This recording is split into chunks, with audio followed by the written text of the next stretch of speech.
afanosos, sino sean conocidas vuestras peticiones delante de Dios en toda oración y ruego con acción de gracias. Y la paz de Dios, que sobrepasa todo entendimiento, guardará vuestros corazones y vuestros pensamientos en Cristo Jesús. ¡Qué magnífica promesa! Ahora usted no tiene que entender la oración para poder orar. El famoso Alberto Einstein, antes de morir, dijo que esperaba entender lo que la luz y la electricidad es. Usted puede ver cómo algo trabaja, pero no lo entiende. Einstein, por ejemplo, no entendería totalmente la luz que ilumina un gran escenario deportivo. Y si usted cree que lo entiende es porque tiene una visión simplista. Porque usted no entiende lo que es la luz en su esencia, qué es y cómo trabaja. Pero no tiene que quedarse sentado en la oscuridad solo porque no entiende lo que es la luz, ¿verdad? Usted puede gozar de la luz y beneficiarse de lo que la electricidad hace. Luz para iluminar su casa, oficina o negocio, y electricidad para que funcionen los electrodomésticos, el sistema de sonido, la computadora y la televisión. Hay algunas preguntas válidas acerca de la oración, y en esta área ninguna pregunta es más importante que otra. Así que el mensaje de hoy no va a ser en realidad un mensaje en el sentido tradicional, sino más bien respuestas a varias preguntas relacionadas con la oración. Espero que esto les sea de beneficio espiritual.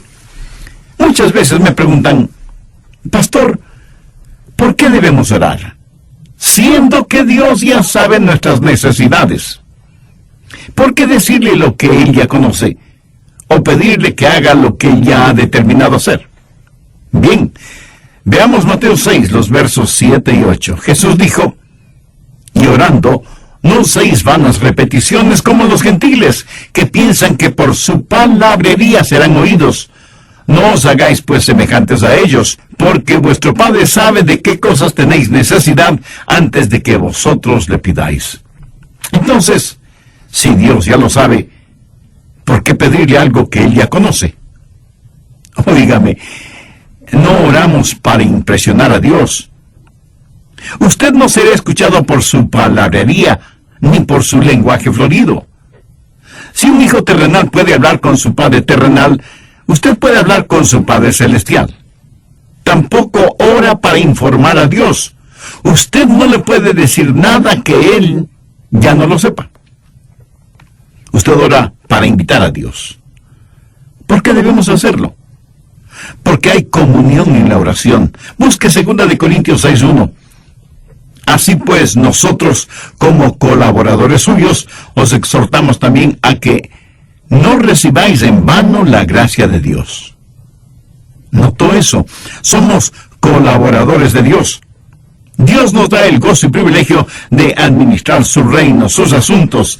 Él puede hacerlo sin nosotros, pero nosotros no podemos hacerlo sin Él. ¡Qué privilegio es que Dios nos considere colaboradores suyos! Además, cuando oramos, Dios nos está ayudando a crecer. ¿Alguna vez ha pedido algo en oración y no recibió de inmediato lo que pidió? ¿Qué es lo que hizo? Pues siguió orando, pero también comenzó a analizar su vida para saber si había algo en su corazón que estaba impidiendo que Dios contestara sus oraciones. Y usted crece espiritualmente por medio de la oración. Así como la oración es un factor de comunión, también es un factor de desarrollo, pero también está el factor de la dependencia. Dios nunca quiere que vivamos vidas independientes de Él. Ahora, si Dios lo hiciera todo por nosotros y nunca tuviéramos que pedir nada, entonces no tendríamos necesidad de orar. Todo lo daríamos por descontado. Y podríamos dejar de depender totalmente de Dios. La oración nos une a Dios. Y aunque Él sabe lo que necesitamos antes de que se lo pidamos, sin embargo se nos dice específica y definitivamente que debemos orar y pedir, no para impresionar a Dios ni para informarle, sino para invitar a Dios a nuestro corazón y a nuestra vida, para que tengamos comunión con Él, para que aprendamos a depender de Él, y para que podamos crecer espiritualmente. Otra pregunta es, ¿por qué cosas es apropiado el orar? ¿Qué es lo que dice Filipenses 4:6? Sean conocidas vuestras peticiones delante de Dios en toda oración y ruego, con acción de gracias. De acuerdo a esto, debemos orar por todo. Nada en la vida está fuera del alcance de la oración. Muchas veces nos preguntamos si debemos o no hacer ciertas cosas. Una buena manera de saberlo es haciéndonos la pregunta, ¿puedo orar por esto? Por ejemplo, cuando usted va a beber licor, puede orar y decir, Señor, bendice este trago que voy a tomar y haz que sea para tu gloria y honra. O cuando va a fornicar o a adulterar, puede orar para que Dios bendiga esos actos. Cuando va a robar o a estafar, puede orar para que Dios le bendiga. ¡Absurdo! ¿No le parece? Un hombre estaba junto a la puerta de una iglesia fumando y alguien le preguntó, ¿es usted un maestro en esta iglesia? El hombre sorprendido contestó, no lo soy. Y el otro le dijo, bueno, ciertamente lo es. Está enseñando a todos quienes pasan junto a usted el dudoso arte de fumar. A veces enseñamos las cosas equivocadas. Si no puede orar acerca de lo que va a hacer, pues no lo haga. El problema es que a veces tratamos de dividir nuestra vida entre lo secular y lo sagrado, y decimos, esta es la parte sagrada de mi vida, oraré por esto. Esta es la parte secular de mi vida, yo la manejaré. ¿Se puede imaginar a Jesús dividiendo su vida entre lo secular y lo sagrado? Por supuesto que no. En todas las cosas naturales debemos ser espirituales y en todas las cosas espirituales debemos ser naturales. Somos naturalmente sobrenaturales y sobrenaturales naturalmente. ¡Qué trabalenguas! No dividimos nuestras vidas en dos segmentos, el uno secular y el otro sagrado. Dividimos nuestras vidas entre lo espiritual y lo profano. Y si es algo profano, debe estar fuera del límite de nuestra vida. Si es algo espiritual, oramos al respecto, ya sea que eso esté en un nivel natural o sobrenatural. Ahora, ¿por qué cosas debemos orar? ¿Por todas? Usted me pregunta, ¿podemos orar por cosas sencillas? ¿Podemos orar por el sitio donde estacionar el carro? Por supuesto. No hay nada de malo en orar por cosas pequeñas o sencillas. Y si usted piensa que orar por cosas pequeñas o sencillas es una tontería, puede pensar en alguna cosa que sea demasiado grande o demasiado pequeña para Dios. No la hay. La cosa más grande sobre la que usted puede pensar es pequeña para Dios. Y si las cosas pequeñas son importantes para usted, serán también importantes para Dios. Pastor, usted dice que hay que orar por todo. Suponga que hay algo que quiero y sé que no es la voluntad de Dios. ¿Debo orar por eso? Pues con mayor razón. Dígale a Dios, Dios, algo no está bien en mí. Estoy deseando algo que es en contra de tu voluntad. Ayúdame a desechar ese deseo. Y ore con sinceridad. Sean conocidas vuestras peticiones delante de Dios en toda oración y ruego con acción de gracias.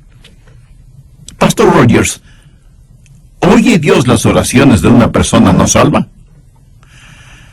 Bueno, en la Biblia leemos de un hombre que era religioso, pero no era salvo. Y ciertamente parece que Dios escuchó su oración. Vamos al libro de los Hechos, capítulo 10, desde el verso 1.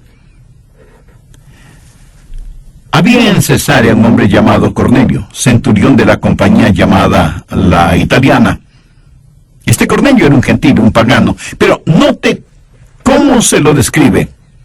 Piadoso y temeroso de Dios con toda su casa, y que hacía muchas limosnas al pueblo y oraba a Dios siempre.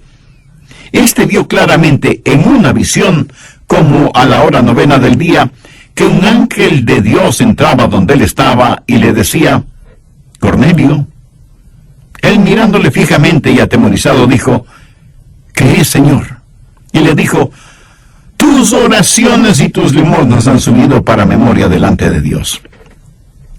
Aquí está este hombre no salvo, y Dios está consciente de sus oraciones. Entonces, ¿cuál es la diferencia entre un hijo de Dios que puede orar en el nombre de Jesús y un hombre no salvo para que Dios tenga misericordia? Dios ha dado promesas al Hijo de Dios en oración que no se las ha dado al no salvo. Veamos si puedo ilustrar esto. El presidente de un banco puede dar dinero para obras de caridad. No tiene que hacerlo. No hay ninguna ley que diga que debe hacerlo. Pero él puede decidir que eso es lo que él quiere hacer, dar dinero para obras de caridad. Pero si yo tengo mi dinero depositado en ese banco, puedo girar un cheque y espero recibir esa cantidad. ¿Ve la diferencia? Dios es soberano y Él puede oír las oraciones de una persona no salva. Pero nosotros que somos creyentes tenemos las más grandes promesas de oración y podemos girar cheques contra el Banco del Cielo y firmarlos en el nombre de Jesús, si es que estamos en la voluntad de Dios. A propósito, ¿por qué debemos orar en el nombre de Jesús? Porque Jesús mismo nos enseñó que debemos orar en su nombre.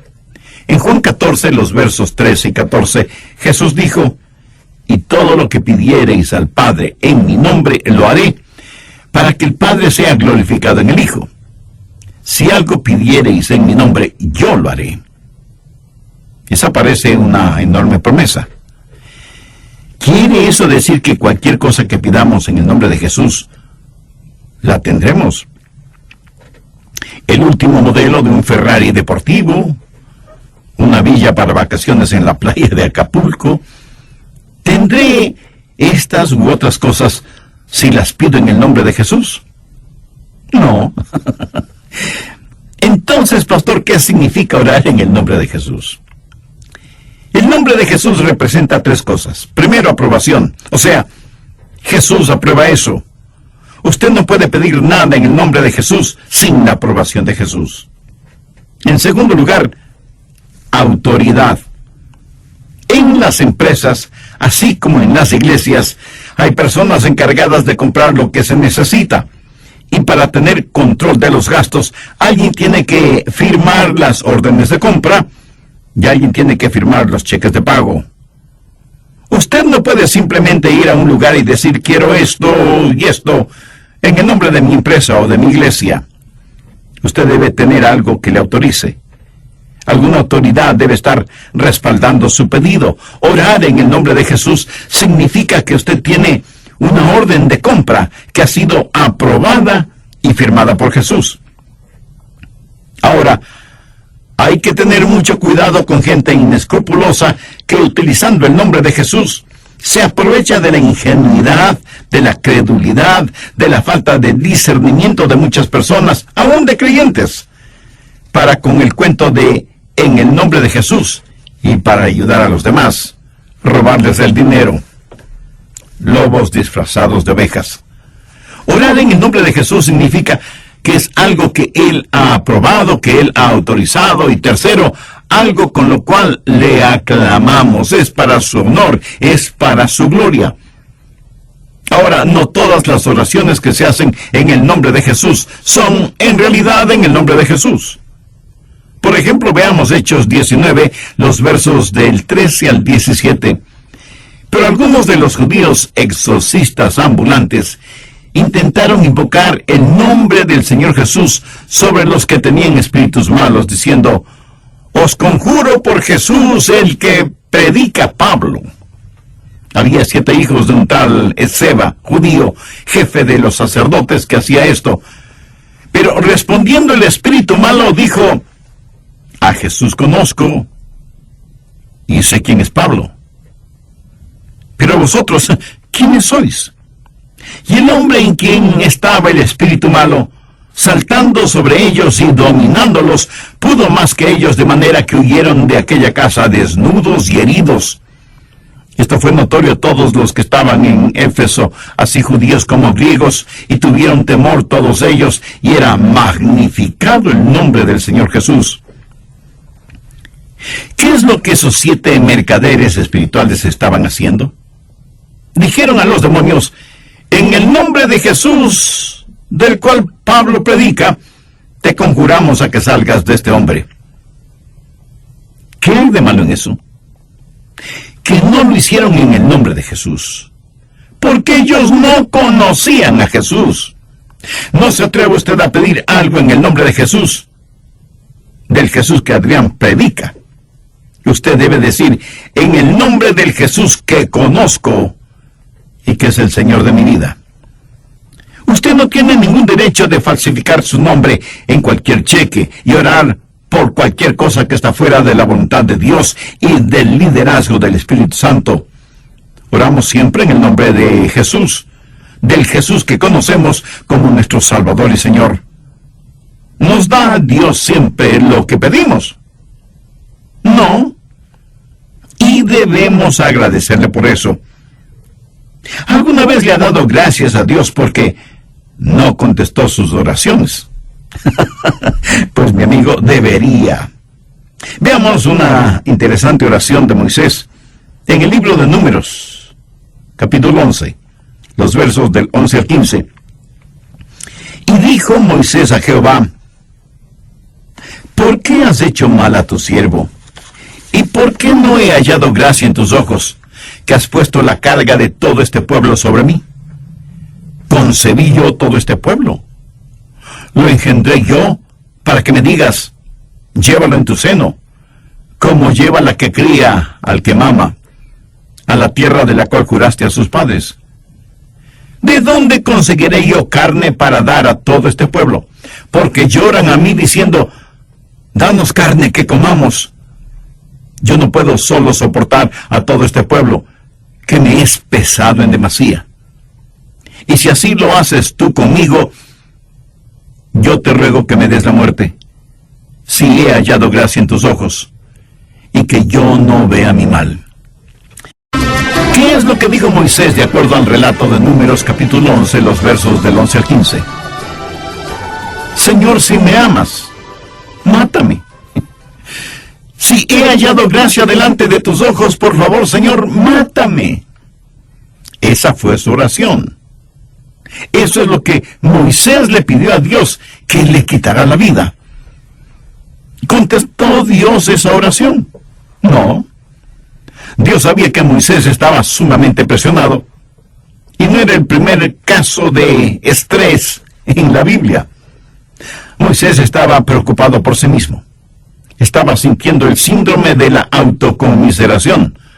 Algunas veces pedimos a Dios cosas equivocadas, y es por eso que Dios no nos contesta, y debemos agradecerle por eso. Ahora veamos Mateo 20, los versos del 20 al 22. Entonces se le acercó la madre de los hijos de Zebedeo con sus hijos, postrándose ante él y pidiéndole algo. Él le dijo: ¿qué quieres? Ella le dijo: ordena que en tu reino se sienten estos 2 hijos míos, el uno a tu derecha y el otro a tu izquierda. Entonces Jesús respondiendo dijo: no sabéis lo que pedís. ¿Podéis beber del vaso que yo he de beber y ser bautizados con el bautizo que yo soy bautizado? Y ellos le dijeron: podemos. Pero ellos, Santiago y Juan, ni sabían ni podían. Ahora, note que el pedido para estar a la izquierda y a la derecha de Jesús en su reino no provino de ellos, sino de su madre. Y como toda buena madre, ella quería lo mejor de lo mejor para sus hijos. Y claro, muchas veces un amor ciego nos puede llevar a cometer actos egoístas. Muchas veces pedimos a Dios cosas que pensamos son buenas y correctas, pero sencillamente no lo sabemos. Esa es la razón por la que el Espíritu Santo tiene que interceder con gemidos que no pueden ser expresados. A veces pedimos y nuestra oración no es contestada. ¿Por qué? La respuesta es simple: porque hay pecado en nuestra vida. Veamos Isaías 59:2. Pero vuestras iniquidades han hecho división entre vosotros y vuestro Dios, y vuestros pecados han hecho ocultar de vosotros su rostro para no oír. Salmo 66, 18. Si en mi corazón hubiese yo mirado a la iniquidad, el Señor no me habría escuchado. Note que el salmista no dice, si he pecado, el Señor no me escuchará. Pero aún la inclinación del corazón hacia lo malo ya es pecado. Y Dios no nos escuchará. Si Dios contestara a la oración de una persona que tiene iniquidad en su corazón, ¿sabe lo que Dios estaría haciendo? Animándonos a pecar. La razón por qué algunos no reciben contestación a sus oraciones no es porque piden lo que no deben pedir, sino porque hay pecado en sus vidas, pero no quieren reconocer la existencia de ese pecado. ¿Qué acerca de su hogar? Esposos y esposas, ¿fueron ustedes casados por un juez de paz o por el secretario de guerra? Veamos primero de Pedro 3:7. Vosotros, maridos, igualmente, vivid con ellas sabiamente, dando honor a la mujer como a vaso más frágil y como a coherederas de la gracia de la vida, para que vuestras oraciones no tengan estorbo. La clase de relación que usted mantenga con su cónyuge puede ser la razón de que sus oraciones no sean contestadas. Recuerde que si no aprendemos a perdonar a otros, Dios no nos perdonará a nosotros. A veces me preguntan, pastor, ¿cambia la oración la mente de Dios? Esta es una pregunta muy importante. Con claridad siempre respondo, no. La oración no cambia la mente de Dios. La oración no es para vencer la resistencia de Dios. La oración es para conocer y obedecer la voluntad de Dios. Veamos lo que dice 1 de Juan 5:14. Y esta es la confianza que tenemos en Él, que si pedimos alguna cosa conforme a su voluntad, Él nos oye. La única cosa que está fuera del alcance de la oración es aquella que está fuera de la voluntad de Dios. Dios no cambia. Usted no puede cambiar a Dios con sus oraciones, ni yo con las mías. ¿Por qué? Vamos a 1 de Samuel 15:29. Además, el que es la gloria de Israel no mentirá, ni se arrepentirá, porque no es hombre para que se arrepienta. Esto significa que Dios nunca cambia, y en Malaquías 3:6 leemos, porque yo, Jehová, no cambio. Cuando oramos, Dios hará cosas que no las hará si es que no oramos. Pero aunque nuestra oración no cambia a Dios ni su carácter, sí afecta lo que Dios hace. La Biblia claramente dice que no tenemos porque no pedimos. Pastor, ¿qué debemos hacer si nuestras oraciones no son contestadas? Si ese es su caso, pues siga orando. Persista en la oración. El profeta Daniel había estado orando por algo por 3 semanas. Escuchaba Dios las oraciones de Daniel. Veamos lo que nos dice Daniel 10, verso 12. Entonces me dijo, Daniel, no temas, porque desde el primer día que dispusiste tu corazón a entender y a humillarte en la presencia de tu Dios, fueron oídas tus palabras, y a causa de tus palabras yo he venido. Un ángel vino como una respuesta para Daniel, quien estuvo orando por 21 días. Parecía que Dios no estaba haciendo nada. Ahora este pasaje bíblico es intrigante y enigmático. Se está desarrollando una guerra cósmica entre los ángeles de Dios y los espíritus demoníacos. Y el ángel viene y dice, tus oraciones fueron escuchadas cuando empezaste a orar hace 3 semanas. O sea que Daniel por 3 semanas estuvo orando persistentemente. Veamos rápidamente Lucas 18:1. También les refirió Jesús una parábola sobre la necesidad de orar siempre y no desmayar. Amigo, hay un tiempo en que debemos persistir en la oración, así como hay un tiempo en que debemos desistir de orar. Un buen ejemplo es el apóstol Pablo, quien oró 3 veces especialmente por algo. no significa que 3 veces pidió al Señor que lo haga, sino que tuvo 3 periodos específicos de oración acerca del aguijón en la carne. Y aunque Dios no le quitó ese aguijón en la carne, sí le contestó la oración, aunque de diferente manera. Veamos 2 Corintios 12:9. Y me ha dicho: bástate mi gracia, porque mi poder se perfecciona en la debilidad. ¿Cuál fue la reacción de Pablo? Por tanto, de buena gana me gloriaré más bien en mis debilidades, para que repose sobre mí el poder de Cristo. Pablo no dijo: lo que no puede ser curado debe ser soportado. Él dijo: me gloriaré en esto, y agradeceré a Dios por esto. Dios no le concedió a Pablo lo que pidió, pero le dio algo diferente. Así que las demoras no son necesariamente negaciones, y si Dios le niega algo, no significa que está restringiendo.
Su amor sencillamente significa que le dará algo mejor.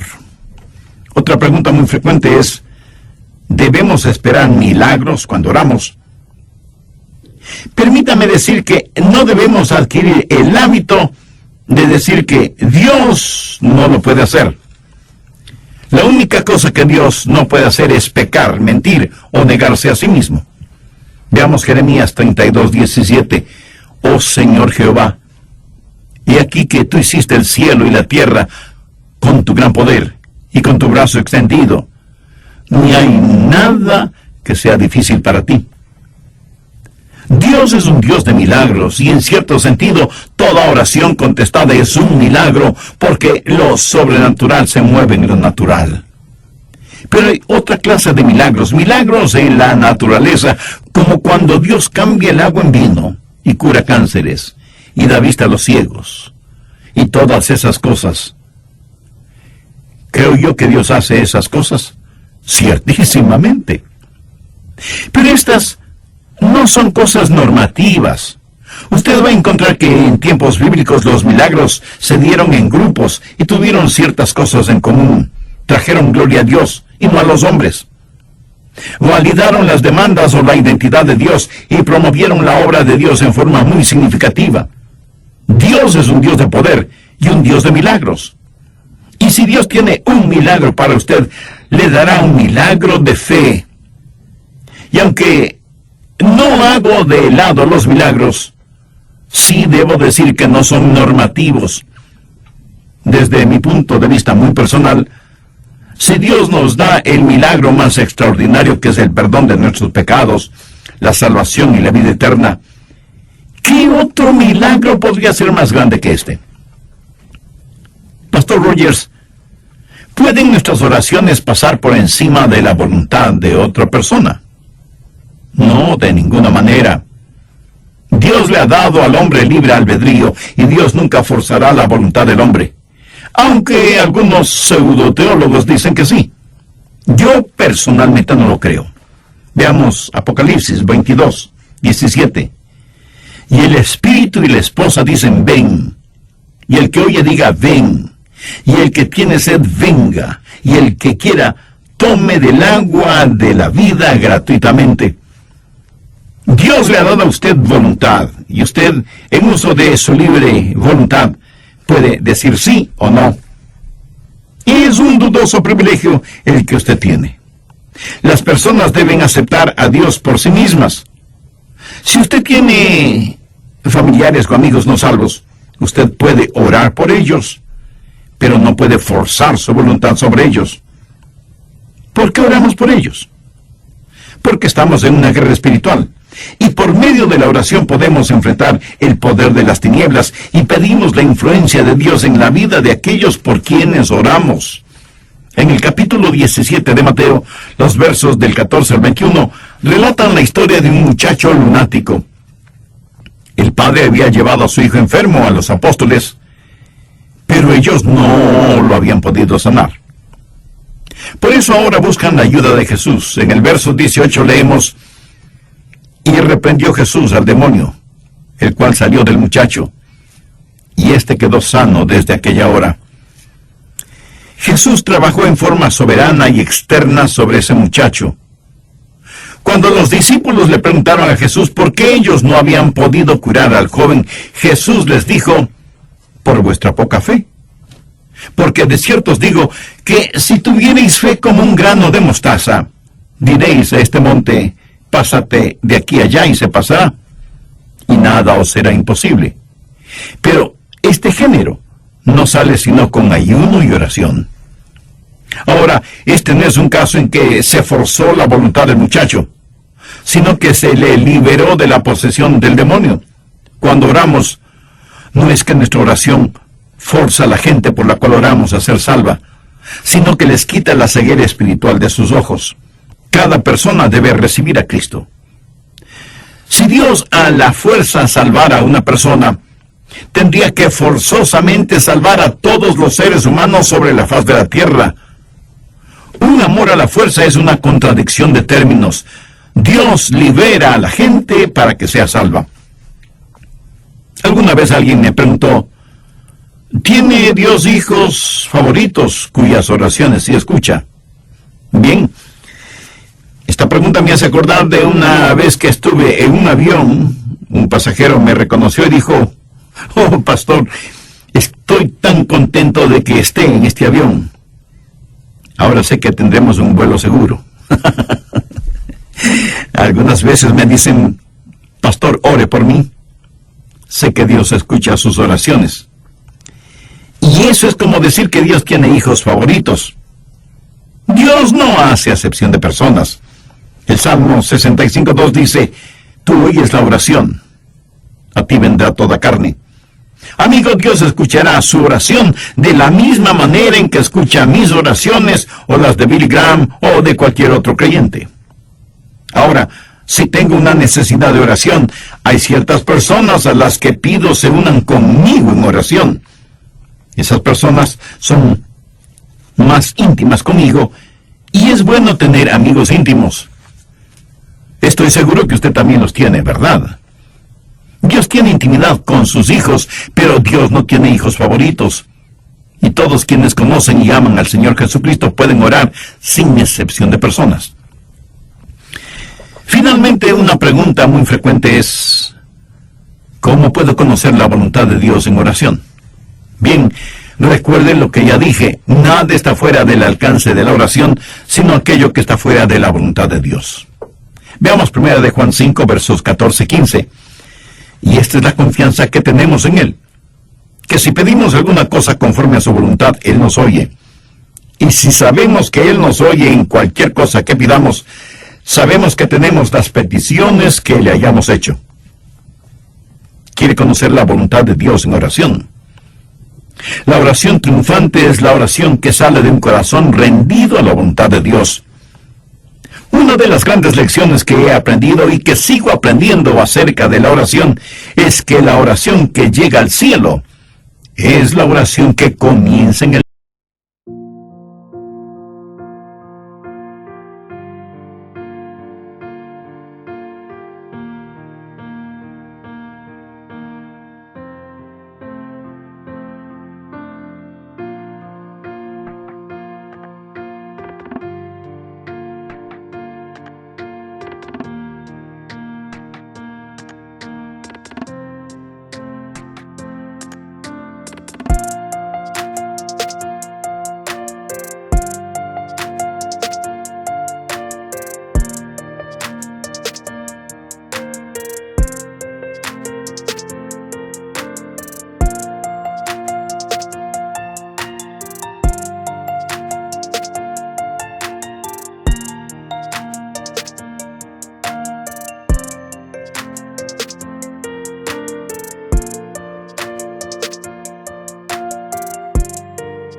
el cielo. Lo que nosotros hacemos es cerrar el circuito. ¿Cómo conocer la voluntad de Dios? La voluntad de Dios es lo que usted quisiera tener si supiera todo desde el punto de vista de Dios.